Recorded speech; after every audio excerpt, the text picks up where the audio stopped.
Welcome, everyone, to Office Hours, episode number 41. We have returned from our some weeks hiatus, and you'll notice that a familiar garment has also returned. I've missed it so very much. It was in Texas without me for a good long while, and then I was away. So I have returned. You have returned. Office Hours is back. Episode number 41.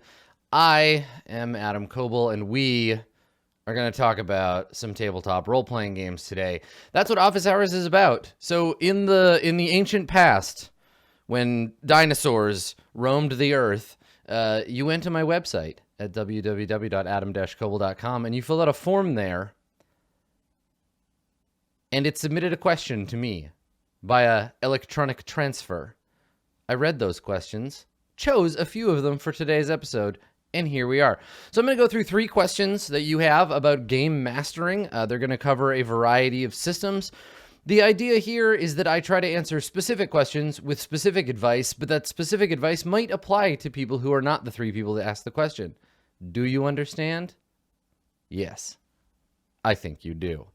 Let's take a look at question number 1 for today. It comes to us from my new friend, Kevin. Hi, Adam. This is Kevin Whitaker, or Calamari81 on Twitch. Calamari81? I've been running games for many years, but they're usually pretty straightforward affairs. Go to place, kill monster, get loot, with the occasional light mystery solving.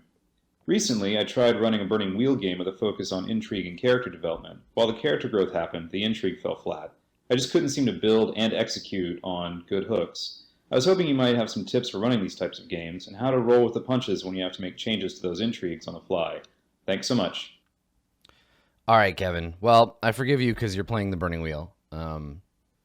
So, you know. Here's the thing.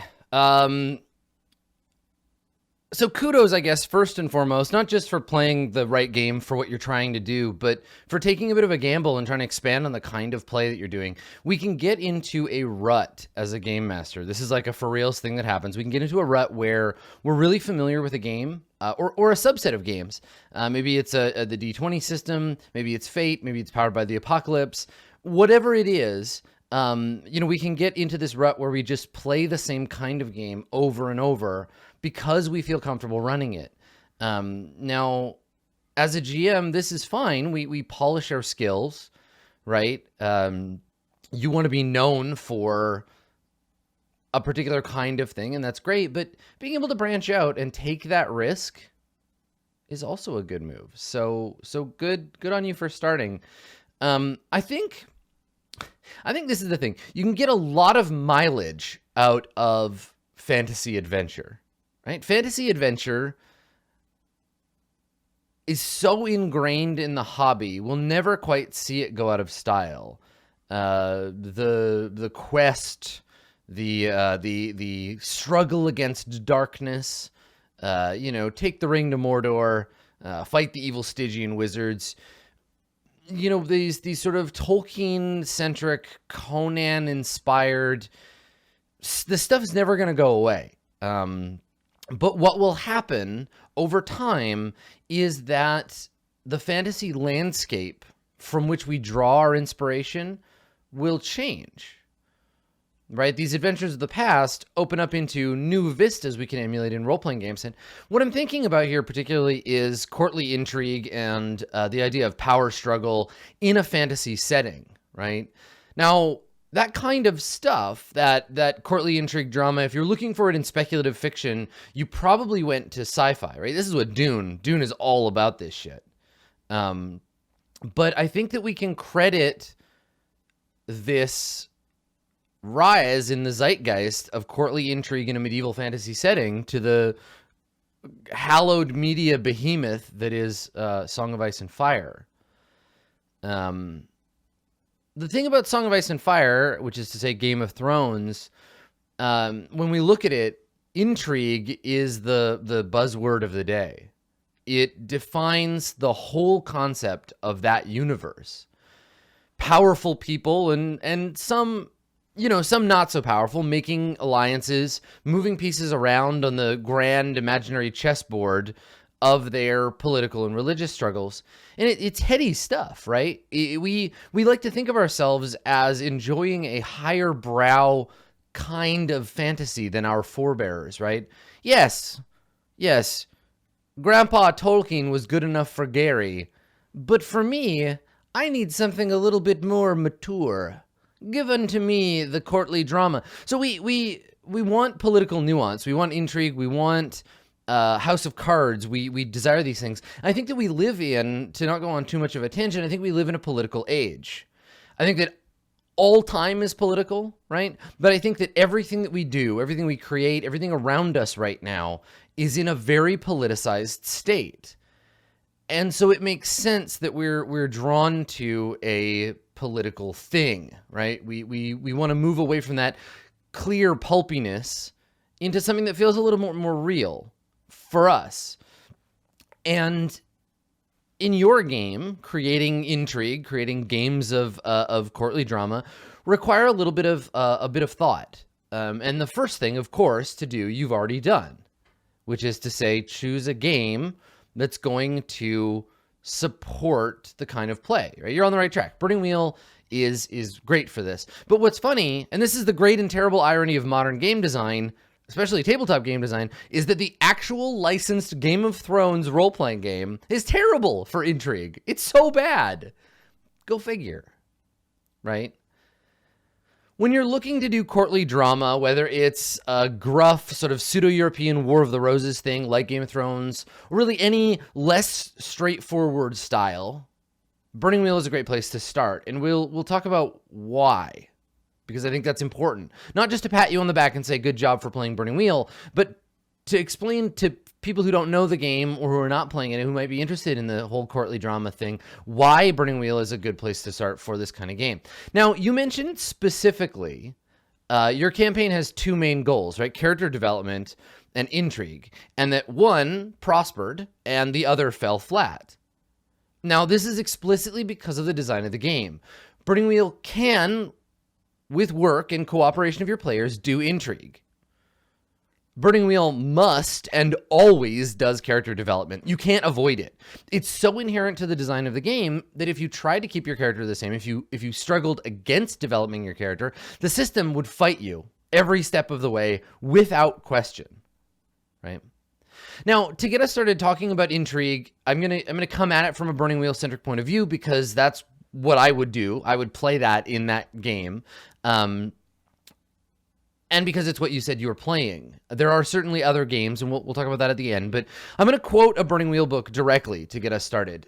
In the section on situation commentary in the Burning Wheel Codex, Luke posits there are three main sorts of situations. So when you're going into a Burning Wheel campaign, when you're running into a new campaign, ready to GM your way to glory, usually you're going to choose one of three sorts of situations, either intentionally or unintentionally, and you're going to follow it into the game, right? You're going to be playing either a quest in which the players have a thing to do, right? This is take the ring to Mount Doom. This is, accomplish the goal, right? Unite the Knights of the Round Table. This is classic fantasy literature mythology stuff, right? Overcome the trials of Hercules, yada, yada, yada. Struggles in which the players are preventing a thing or a change from being done, right? This is the stop the evil empire from blowing up Alderaan. This is the fighting the good fight, right? Defeating the oppressors, that sort of thing is a struggle. Or an intrigue. An intrigue goes a little something like this. Intrigues often involve power, revenge, benign tyranny, despotism, and the lofty battle to uphold the rights of the protagonists. Protagonists of intrigues are reformers, whistleblowers, ambitious social climbers, and power-hungry. Antagonists include the established order or forces that would turn the order to evil. To set up an intrigue, establish a strong social order in the setting, and then upset the balance. The Duke dies without an heir. An impoverished nobility desperately tries to retain power in the face of wealthy merchant families. The king has gone mad and is in love with a chambermaid. Your guild is being undermined by its former allies.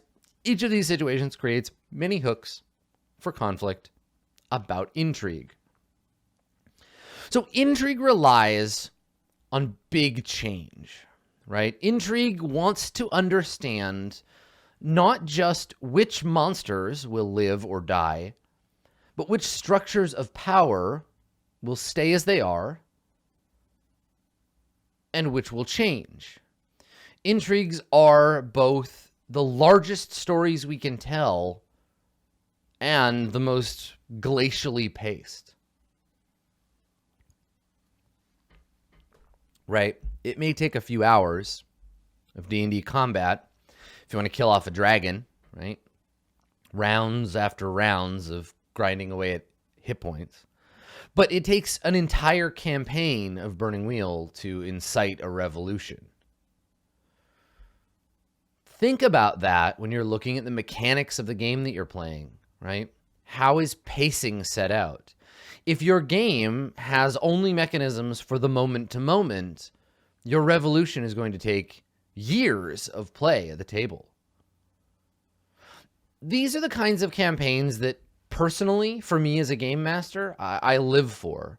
The slow burn, the long run, and lots of character development, a lot of discussion and debate, characters entering and leaving the game, intense moments when you, as a player, do something in your character's stance that you know will change the world completely. It'll set off a bunch of events that will alter that world you play in a major dramatic way. Not just, we killed the dragon, ergo the dragon no longer exists, but today we signed the bill that outlaws the Order of Fire, which we know will forever change our kingdom. Right? These are the things that make an intrigue game fun, because it's about making those big jumps into the campaign setting, painting it with broad, slow strokes, and then having to struggle against people who are trying to stop you, or vice versa, getting in their way. So to run a game that does intrigue well, you have to have at your core as a game master a powerful understanding of desire. I think that more than any game, desire is what fuels and empowers the momentum of a game set in a sort of intrigue milieu, right? It's one thing to understand how many loyal troops the general of the Northern Realm has if your only purpose is to kill them, kind of 5 or 6 at a time, one encounter at a go, or if you're trying to infiltrate his camp, so you can steal his treasure. But it's another more interesting and useful thing in this context to know what the general will do with those troops once the crown falls. So what I do as a game master when I'm running an intrigue campaign is sit down between sessions and just look over my list of NPCs. Now, sometimes I organize them by faction. I'll have everyone who belongs to the Order of Fire, everyone who belongs to the Uplifted Church of Humanity, everyone that belongs to the Guild of Enlightened Science, and I'll have them kind of grouped together that way. Sometimes I will list them by location if the characters move around, right? Here are all of the characters that live in Northmarch. Here are all of the characters that live in Al-Savar. Whatever. However I organize them, I always make a point of figuring out what they want and how they feel about the player characters. Now, in some games, the PCs, in this instance, might mean the group as a whole, right? If the PCs are all moving as either a faction or part of one unified group, sure, we can talk about how the NPCs think about them particularly. But generally, in a game like Burning Wheel, you're going to have PCs that are at least semi-cross purposes. Because intrigue or no, you're still following your GM protocols for the game at large. You're running beliefs and instincts against one another to challenge them, right? Creating those PC, NPC, PC triangles, to steal from Vincent Baker. I let desire fuel every scene of play in these kinds of games. I make moves with my NPCs according to what it is that they want.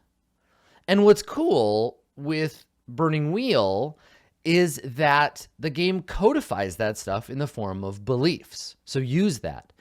If you are running an intrigue game and you do not know at least one belief for every one of your NPCs, you're going to have a really hard time. Because setting those main desires allow you to play the NPCs in whatever scene they're in with conflict and tension. Because this thing arises, this tension and conflict arises when their desire runs counter to the PCs and with each other. And update that list constantly, right? According to the changes in the narrative. Once a character gets a small thing they want, update their belief. Are they the kind of person who will be satisfied and peel back? Are they the kind of person who will push forward? Are they greedy? Look at their traits. The traits will help you understand how they funnel their belief into the world, right? The belief is what you want. The trait is what you are. So if you want, for example, let's say, here's an example. Let's imagine I'm a Burning Wheel character and I want somebody, so there's somebody in my life, someone I know who's super cute, and I want their attention. So I have a belief like, I will get this cutie's attention because it makes me feel good about myself, right? I'm going to accomplish that by way of my skills and my traits. You know, my traits are flirtatious. My traits are nerdy. My skills are RPG wise. So I'm probably going to like try to play a role-playing game with this person and like, you know, in between games, like be kind of flirty with them and strike up nerdy conversations. You can't get away from those two things being paired in the Burning Wheel. Your characters are what they want and who they are. Their instincts are the things that happen without them thinking. But in this case, I think that beliefs and traits are the most important thing you can focus on. Instincts will crop up as you play. The other thing that you want to do as you play is look at what the PCs are doing and allow them to change the beliefs of the NPCs, right? Duel of wits, concrete action, all of that stuff should absolutely update the beliefs of these NPCs on the spot. So I often find that when trying to keep control of this stuff, a relationship map is very helpful for this sort of play. It can get tangled, right? A complex web of relationships often signals an intrigue campaign is going well. You know, you want your players to be trying to keep up with who owes what to whom and who is friend or foe, that sort of thing. Burning Wheel is going to try to help you here, right? You're on the right page, but you and your players are going to have to bring all of your buy-in to the table, right? You're going to need to bring a clear, concrete situation with a nice kickoff point. And I think if you look at the intrigue fiction, right? Let's look at Dune. The thing about Dune is House Atreides, House Harkonnen fighting over control of the planet Arrakis, right? And House Harkonnen does a bad thing, upsets the balance of power, but even before that, House Atreides is put in charge of Arrakis, which we know is going to endanger them. And that's the start, right? The PCs are, you know, characters who are a part of that struggle. Let's take a look at Game of Thrones, right? House Stark is called to the south from Winterfell to serve their king, who we immediately know is not a great king. And Ned and his family, they're not suited for this, right? These things are common. I mean, look at Shakespeare, right? Look at King Lear, right? I'm going to die, and when I do, whichever of my daughters loveth me most shall have the lion's share of my kingdom. King Lear's a dick, but that's a great beginning for an intrigue campaign. So bring the strongest situation you can, and then help your players build characters that are appropriate to intrigue. For folks who are interested in intrigue, but aren't already playing a campaign, or who are interested in playing a game that isn't the Burning Wheel and you want to make that happen, let's talk a little bit about picking a system that isn't those things that might support you. So when you are looking at systems, let's imagine you in the game store wherever you live, and you're walking around the shelves and you're flipping through books, and probably the books that you're looking at have on the cover, pictures of queens and princesses. They probably have pictures of shadowy viziers and skulking assassins, right? They probably market themselves with titles like, let's say, Court of Shadows, or a D20 source book about intrigue, right? The back marketing probably says to you, control a kingdom, or participate in political machination. Now, like, ignore that, or at least let it let it draw your eye, but flip through the book and let's see what you can look for to help you find what the game's really about. So, does the system you're looking at, does the game that you're looking at provide the players with tools that a character participating in an intrigue situation needs to win the game? Do they have plenty of social and knowledge skills available? Does the game mechanically care about the NPCs and their relation to the players? Are there rules for belonging to organizations? Are there rules for reputation? How are resources handled? How is time handled? Look for mechanical tension in the game. Where is there uncertainty? If the game hand waves away the things you expect to be fictionally relevant, you're probably looking at the wrong game. Try to ignore what the game says that it's about and look at the mechanisms to find out what narratives will actually emerge. Look at the character sheet. It's the first thing I look at in every role-playing game I have ever picked up. I immediately go to the back page of the book and I look at that character sheet. What kind of skills? What kind of stats? What is a character made up of? Because that's what the players can do. So what's your favorite game for courtly drama and intrigue? Why? Right? What mechanisms support it in that way? I'm asking you as a fan base. I'm asking you, people watching this show, what do you like for this? And of course, like we said, if you're looking for inspiration, there's plenty to be found, right? Read books about medieval power politics. Fuck, like the medieval popes alone. Like I'm so tempted, and I have been for years. I'm so tempted to run a game about the election of a pope in like medieval Europe. The popes and the anti-popes, the Baptists and the Anabaptists. It's rife with this stuff. So good. Read Hamlet. Watch Ron. Read about the War of the Roses. Get immersed. Take notes about the kinds of characters you're exposed to, their desires, and how they act on them. What do the characters in the things you're reading want? How do they get what they want? And what tools do they have available to them to get it? Then find a game that will give you those things.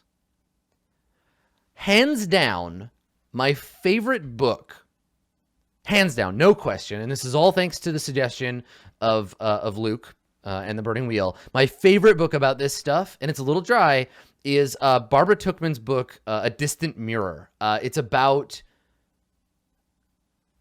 the period of medieval time in which these kinds of things were going on, and it is fascinating. But there's lots of that stuff, right? And then talk to your group, right? Talk to your players. Because intrigue requires a certain type of cast. You want your players to make characters who are going to endure, who are going to survive, and who are going to be able to play the game well. So, like, not Ned Stark. I mean, sorry, Ned. That's what you get, man. Ain't no room in Westeros for being lawful good. Just how it goes. Hi there, Adam. I am Rikus Rambles on Twitch and Discord. I'm coming to you today with a question about my game of how do you know how far and when to stop pushing a character despite the players saying that they're okay with the situation going on.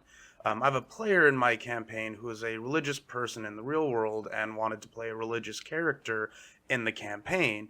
After getting permission from the player to test the character's faith throughout the story, later on in the campaign, the character ended up in a situation that put their god's desires in direct conflict with the rest of the party's goals. This ultimately led to the character betraying the party by choice of the player and incidentally causing them to be killed in the process.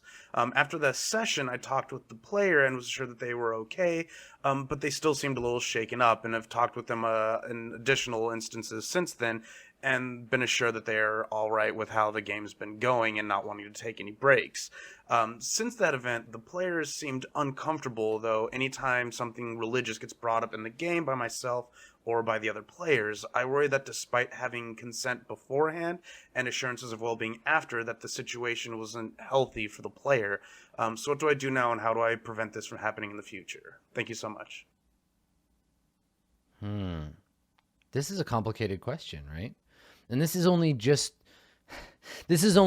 barely a role-playing question, but I think that it's great because it illustrates that role-playing games allow us to explore and experience things as people that we might otherwise not get to experience. And sometimes those things are uncomfortable or difficult. And it sounds to me like this is a question of consent. I love consent. I love it. I love hearing people give it. I love hearing people not give it. I love people talking about it because I think that it's required for good play of all sorts, but especially play that pushes us philosophically or emotionally. Getting people to say, yes, I am here. I am in this. I want what you want. Let's do this thing together is so empowering. When we want to do things where we have everything to lose, in the case of D&D, and in this case, the character or their place in the party, we should do so with careful and intentional steps. And it sounds to me like you're absolutely on the right track. You made what feels to me like all the effort in the world to make sure that this player knew what they were getting into, and more than that, had a say in how far it went. That choice to leave the party wasn't yours, it was on the player. So good work.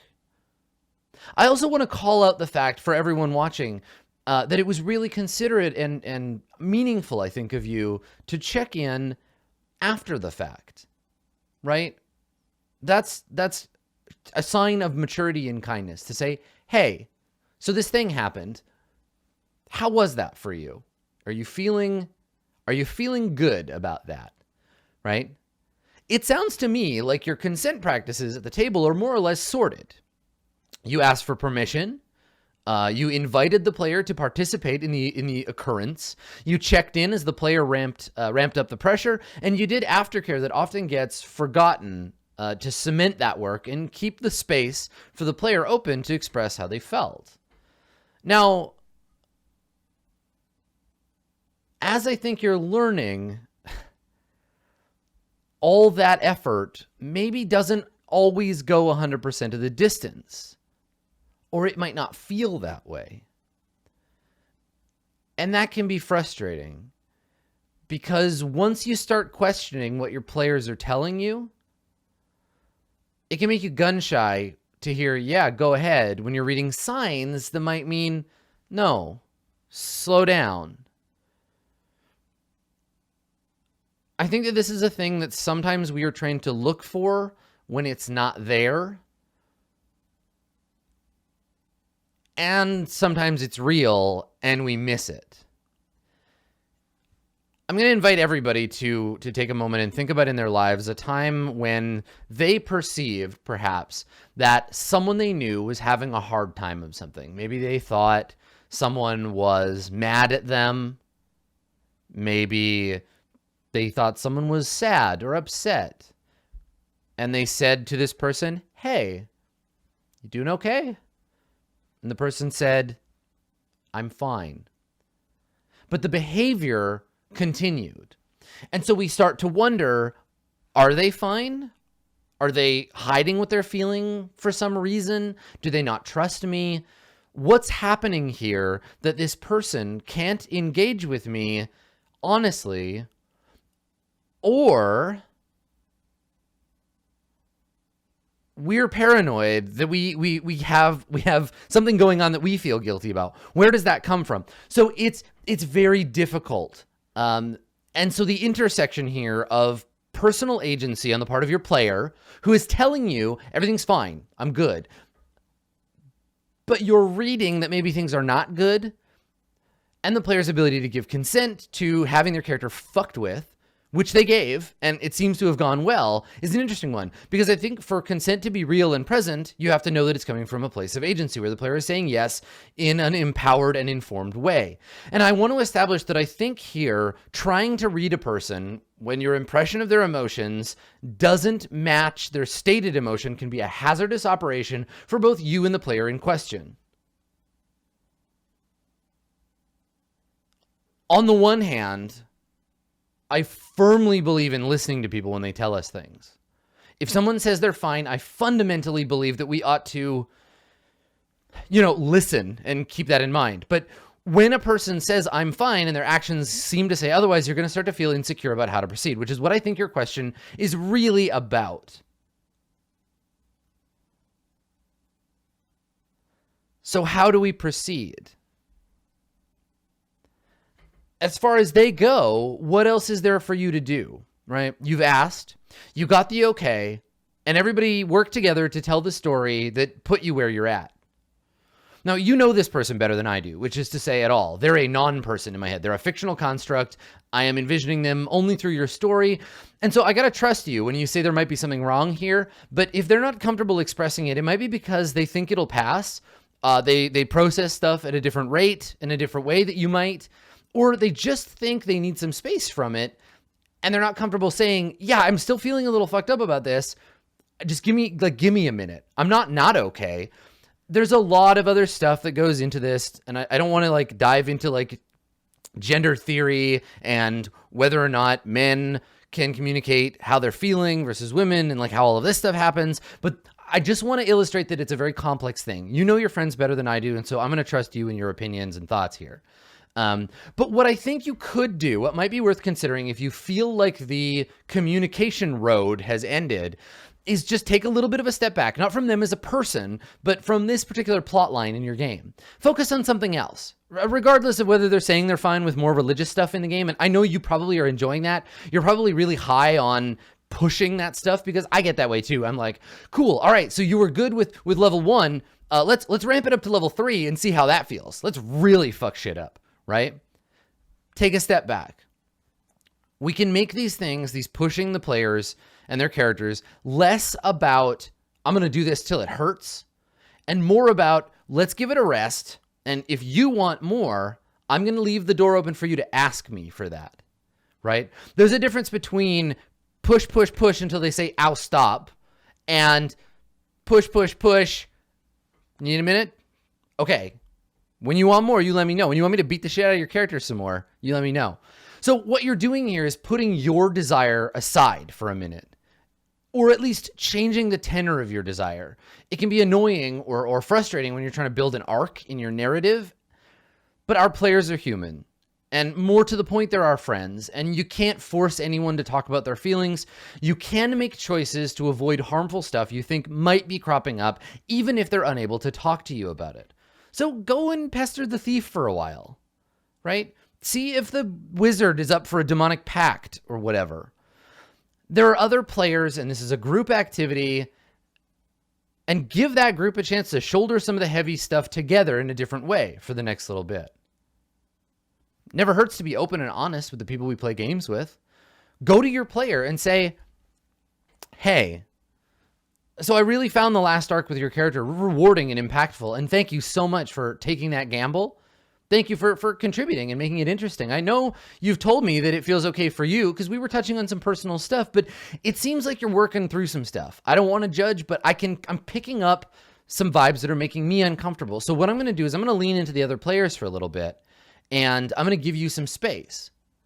If you want to explore more of this religious conflict, I'm super down. I would love to, but I'm not going to push you to do it. So you let me know. Take your time. I'm into it.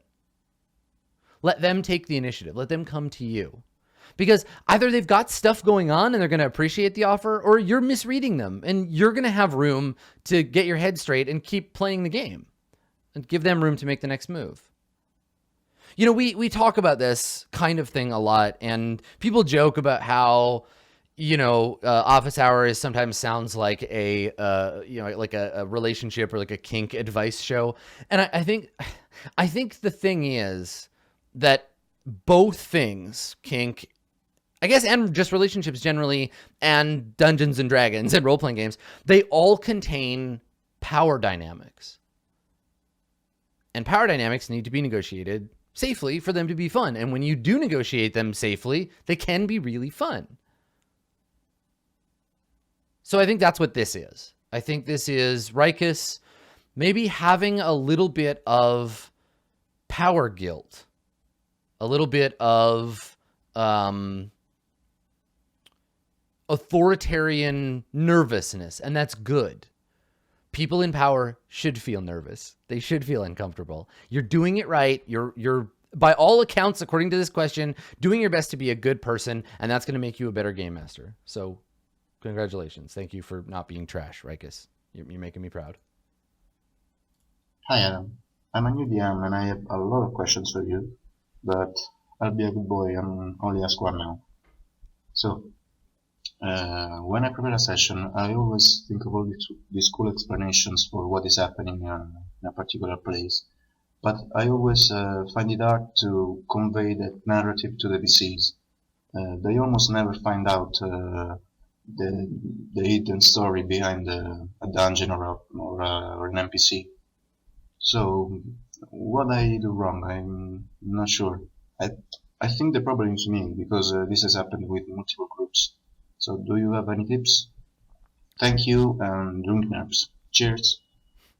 Thank you, Lorenzo. So what Lorenzo is asking here is what to do with all of that cool stuff that, as a game master, they have come up with that no one gets to see. What do we do with the imagined sound of a tree falling in the forest and no PCs for it to land on, right? If rocks fall and no PCs are there to die, do they really fall at all? The point here being that every time you make something as a game master, there is a risk that no one will find out. And that can be tiresome, depending on what your prep looks like and depending on what your players are like. So let's acknowledge that. Yes, it fucking sucks. It sucks to make up something cool and have no one notice. It sucks so bad. I am spoiled. We'll talk about that in a second. I have a rule that I bring up in office hours and in other places, and this rule usually applies to players, not game masters when we divide the roles that way, and backstory. And I think it really applies here too. Only what's on screen matters. Epic backstory, deep motivation, tragedy in the historic past of the game. Fuck that shit unless we see it on the screen. Now that's hard. That's some hard attention. That's some rough love. The reason that I say this usually is to dissuade people from spending a ton of time and energy on backstories for their character and encourage them to just play to find out what happens. Play freely, right? Now, when you're playing a game that requires prep and you're the game master of that game, upon whom traditionally prep falls as a responsibility, you're going to end up having to do at least a little of that. It is unavoidable as a game master. Knowing who is where and what NPCs hate what PCs and how the dungeon fits together and why it's there is all part of building a world. Now, world building as a term in role-playing games is something that kind of makes me scowl. It leaves a bad taste in my mouth because when we think of world building, we often think of the process that novelists go through. We look at the ways in which the Patrick Rothfusses of the world have prepared their universe to tell stories in, and we as game masters think, I want to be like Patrick Rothfuss. You don't. You don't want to be like Patrick Rothfuss. Pat's a great guy. Don't get me wrong, but he's practicing a skill and a protocol that is not for you. You are a game master. Your world is out of control. You will never have control over it. Don't waste a ton of time coming up with shit like calendars unless they come up in the moment in front of the player, right?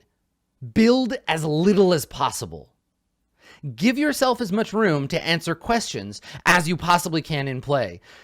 Again, and I'm going to say this over and over and over for the rest of time, most likely, Vincent Baker's Apocalypse World has taught us that it is better to ask stakes questions and solve them in play than it is to answer these questions and wait for the players to find out. Because so often we are robbed of the experience of surprise during gameplay, and that's a fucking shame. We deserve to be surprised. And if you're like me, you end up building a lot of stuff by accident that just might not end up seeing the light of day anyway. Even if you try as you might, you're still going to end up with this stuff. Because you're interested in the things that matter to you. You're interested in the things that are interesting in play. You have your own agenda. And so maybe for you, it's the deep connections between your NPCs. For you, it might be why things are placed where they are. Why is this city nestled in this particular valley? Why does this river run cold, even though it's in the south, right? You have mysteries. You have things that you want to figure out in the world and that you're giving a shit about. Now, the thing is, as the GM, you don't get to place those things on the screen. The PCs have to discover them. And they might just never discover it, right? And you just got to get okay with that. Look at the creative process. If you really, really, really want to be the kind of person who does world building like the Patrick Rothfuses of the world, go for it. But get right with the idea that they will never discover 99% of that shit, all right? Just get right with that. If you can do that, then ignore everything else I've said. Do what you got to do. I think the trick here is to recognize that as a game master, your job is not to just show off cool stuff you made up. Your job is to play the game and to follow the PCs around and challenge them or whatever the game is asking you to do. Your job is to follow your rules. Now, as a matter of prep and for your own improvement as a GM, you're going to probably want to know things the PC might never discover, but that's not for them. You're not doing it for anyone but you. You're building that deep subdermal layer of your game. Let me give you an example. So I've got a villain, right? I've got this villain and he's a necromancer. He's been terrorizing the local villages with skeletons, killing farmers, stealing shit, turning people into zombies. So the PCs, they go to his house and they kick down the door and they fuck him up with swords. Game over. Good work. We're done, right? I mean, does it matter that he used to be a loyal soldier who was displaced when his kingdom signed a peace treaty with the enemy and gave away his home village? Does it matter that he learned necromancy from a dark spirit that came to him in the night when his wife died at the hands of an enemy soldier? Does it matter that all of this stuff was just him lashing out and maybe the real cause of the problem is the structures of power that turned the country into a puppet state? No, fucking doesn't. None of that matters. Not to the players and not to the game because that's how that shit turned out. But for me, as a game master, it's important because these kinds of things, these background things, they help me play that character. They can matter because they give me context for the actions of this necromancer lord. Now, you don't have to have these beforehand. I could just make all this shit up as the game progresses. If they decided to talk to the necromancer and all I had in my notes was necromancer asshole, I could just wing it and make up a backstory on the fly. I'm not necessarily compelled to do any of that, but I find coming up with a few notes on what NPCs want and what stuff is going on in the world around them helps me play the world in a way that feels real to me. Feels like I'm doing my job well. And I don't do it with any illusions that anyone else gives a shit, though, right? You have to get right with the idea that this shit matters most to you and not at all to anybody else. And I don't, under any circumstances, treat my games, and neither should you, like an opportunity to slowly unveil the blossoming flower of your master plan, right? Yeah, it's cool that you came up with this great idea for how the legal system of this country works, but unless the PCs get arrested and end up in court, they probably will never get access to it. Never in a million years should you expect the players to discover every tiny nuance of your machinations behind the scene, because they won't. Because PCs are murderous dummies, and they just won't do it. The more subtle you think you are, magnify that by a full order. Add several zeros to the percentage, because your players will miss out on things that you think are obvious, and don't get frustrated by that. Keep your expectations low. Just play the world like a real thing.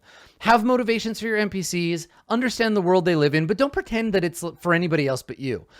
To answer your question in a real clear fundamental way, the problem isn't necessarily with you. You're not doing it wrong exactly. And it's not exactly the problem with your players, but it's a conflict of expectation between you and role-playing games. It's you and the discipline, and you're having some problems there. And to some degree, no matter what game you're playing, we're playing it to find out what happens some of the time and how it happens all of the time. And if you go in hoping your players will figure out every detail, you're going to be disappointed.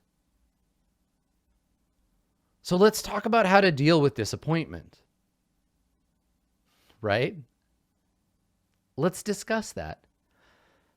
This is going to sound so cheesy, but I really believe in it. You got to get yourself a support network. I'm not even kidding. Like, a support network. Seriously. If you're feeling like sad and frustrated about the role of GM and you have all these cool ideas no one ever gets to see, get you a group of people who will give a shit about your creative output. And you know what my support group is? You. It's you guys. You beautiful nerds are my support group for this stuff. Chat and Math Squad and the larger internet roleplay, Roll20 fandom space. You support me when I have that feeling. Excuse me. I have literally thousands of people who are smarter than my players who figure out every goddamn thing I have ever tried to sneakily slip into a game. You make me feel so unsubtle and so obvious every single time I've cleverly hidden a reference in a game. Every time I've buried something that's a reference to 15 episodes ago, somebody, some beautiful nerd will discover it and be like, I see you, Adam. There are too many of you and you are too smart to miss it all. Now, obviously, that's not possible for everyone. You don't all get thousands of people to find your cool shit. But I find that GM-friendly spaces are really great for commiserating about this stuff, right? Join a GMing group on Facebook, join the Math Squad Discord, find your community of other people who also feel this way, and share stuff with them. The GM Enclave on the Math Squad Discord, holy shit. It's so good. It's just people, GMs, doing this with each other all the time, being like, look, I have this thing. Is this going to be too subtle? Do you think people will notice this? Hey, I made up this really cool pantheon of gods. What do you all think, right? There's a place to share that online, and you just need to find yours. And then once you've found that space, listen. Don't come into that space shouting. Come in quietly. Listen to other people's stories. Talk. Engage. Thank them for sharing. And when they give you an opportunity to have your turn, that's when you can talk about how cool your ideas that never made it to the screen were, right? It's going to make you feel better. I promise. Because creating, we don't paint a portrait so that we can hide it in our basement, I guess, unless we're Dorian Gray. We don't make a sculpture and then never show it to anyone. We don't write stories no one will read. We don't sing songs for nothing. We want people to care about our creative output. And there are people out there who are ready. They are ready and they are hype. We all want acknowledgement. And we want to be recognized for how smart and clever and cool we are. And you, I mean both Lorenzo and all other game masters out there, you deserve that attention. You are clever and cool and smart, and your game is awesome, and you come up with great ideas. Listen, real talk, players are just plebs, all right? They're never going to love you the way another GM is going to love you, all right? We're going to love you the way you deserve to be loved. So that's been episode 41. This is Office Hours. I'm Adam Coble. We talked about role-playing games. I hope that it was informative and interesting and enlightening and amusing at the very least to you. And that if this is your first episode, you will go back and check out previous episodes. And if it is not your first episode, if you've been listening for the past 40 episodes, thank you so much.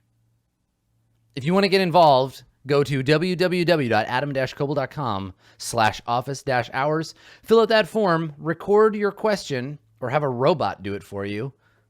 It's happened. And when you submit it, it'll get added to my list. And perhaps in a future episode, I will answer your question. And in the meantime, if you don't want to wait for my ass, get involved in the community. Check out the Math Squad Discord. talk to other game masters, ask them for advices. You will have a better time. This is a shared hobby. It's an oral tradition. And who doesn't love a good oral tradition? We'll see you next time. Thanks for coming, everybody.